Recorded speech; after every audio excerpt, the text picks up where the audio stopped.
जय माई की, जय माता की। क्या आपने कभी सोचा है कि जब इंसान चारों तरफ से शत्रुओं, झूठे मुकदमों और अज्ञात भय से घिर जाता है तो तंत्र शास्त्र किस एक महाशक्ति की शरण लेने को कहता है?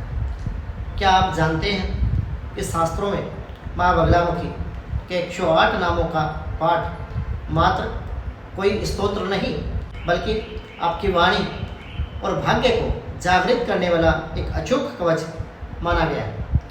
लेकिन रुकिए, क्या आप बिना सही नियम, सही दिशा और संकल्प के इस स्तोत्र का पाठ कर रहे हैं? अगर हाँ, तो फायदे की जगह अनजाने में नुकसान हो सकता है। प्रिय साधकों, मैं आचार्य प्रदीप माँ बगलामुखी उपासक, तंत्र ग्रंथों में स्पष्ट लिखा है कि माँ बगलामुखी साधना में हुई एक छोटी सी चूक आपकी पूरी ऊर्जा को निष्फल कर सकती है।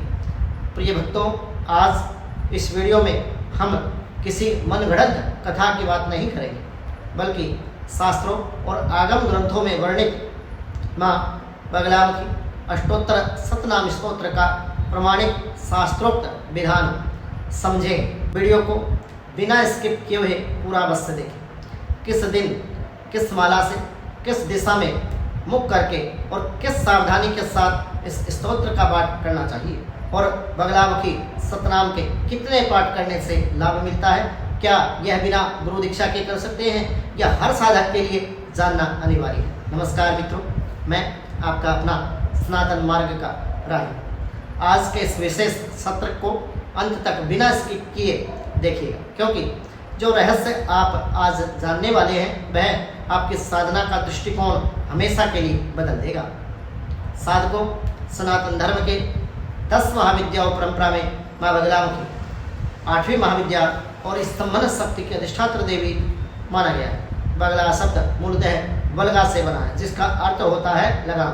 किसी भी अनियंत्रित चीज को नियंत्रण करना। नियंत्रण जिस प्रकार घोड़े की लगाम से उसकी गति को नियंत्रित किया जाता है, ठीक उसी प्रकार माँ बगलामुखी साधक के शत्रुओं की बुद्धि, उसकी वाणी, नकारात्मक ऊर्जा, तंत्र, अभिचार आदि क्रियाओं के प्रभाव को, संसार के समस्त नकारात्मक प्रभाव को स्तंभन करने की अक्षमता माँ बगलामुखी में है। प्रिय साधकों, संख्यान तंत्र और रुद्रमल तंत्र में माँ बगलामुखी के अष्टोत्तर सतनाम यानी 108 नामों की महिमा का विस्तार से वर्णन मिलता है। शास्त्र कहते हैं, जब ब्रह्मांड में भयानक तूफान आया तब सृष्टि पर संकट मंडरा रहा था और ये सारी सृष्टि तब नष्ट हो सकती थी। तब भगवान श्री हरि विष्णु ने हरिद्रा सरोवर हल्दी के कुंड के तट पर तपस्या करके माँ बगलामुखी को प्रकट किया और उसी तेज से, उसी तप के प्रभाव के द्वारा माँ पीताम्बरा प्रकट हुई। लेकिन प्रश्न यहाँ उठता है, क्या केवल 108 नामों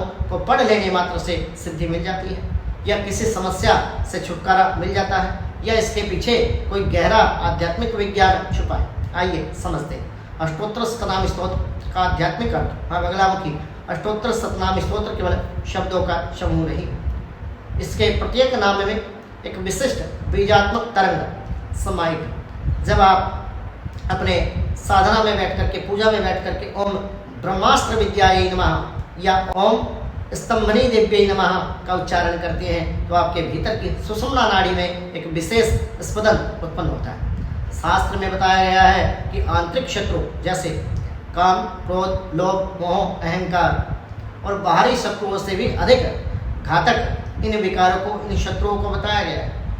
अष्टोत्तर सतनाम का मानसिक पाठ सबसे पहले साधक के मन के भीतर चल रहे द्वंद्व को, भीतर जो मन के अंदर उलट फेर चली रहती है, उस द्वंद्व को शांत करती है। जब आपकी वाणी सिद्ध और नियंत्रित होती है तो संसार की कोई भी नकारात्मक ऊर्जा आपका बाल विवाह का नहीं कर सकती। प्रिय साधकों, परंतु सावधान, तंत्र ग्रंथों के अनुसार पीताम्बरा देवी की पूजा में 3 सबसे बड़ी गलतियां लोग अक्सर कर बैठते हैं, जिसके कारण उनको उनकी पूजा का प्रतिफल, उनकी पूजा का पुण्य अपने जीवन में प्राप्त नहीं हो पाता और उस फल से वो वंचित रह जाते हैं, जिससे पाठ का फल शून्य हो जाता है। क्या आप भी वे 3 गलतियां अपने जीवन में दोहरा रहे हैं? चलिए शास्त्रोक्त नियम जानने का प्रयास करते हैं। शास्त्रोक्त विधि और नियम। बगलामुखी सतनाम को लेकर के तंत्र शास्त्र में क्या बताया गया है?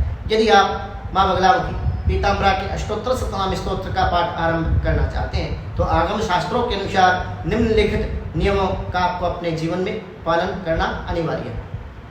सर्वप्रथम दिशा और वस्त्र।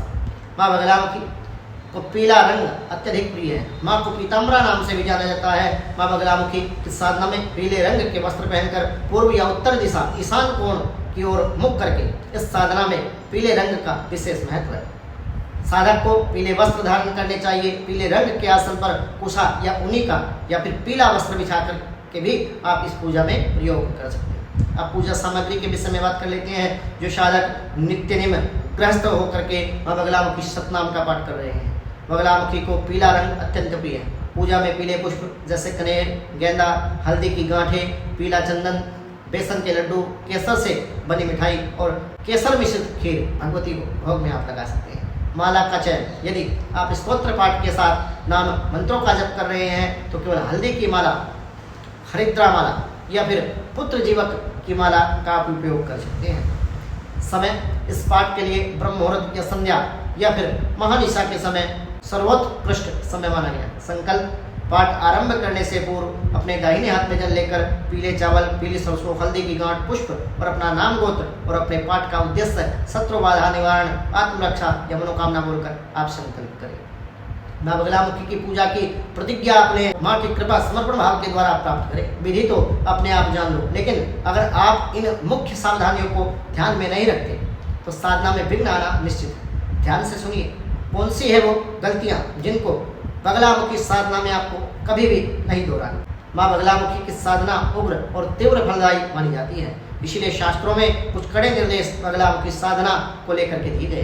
किसी का अहित न सोचें।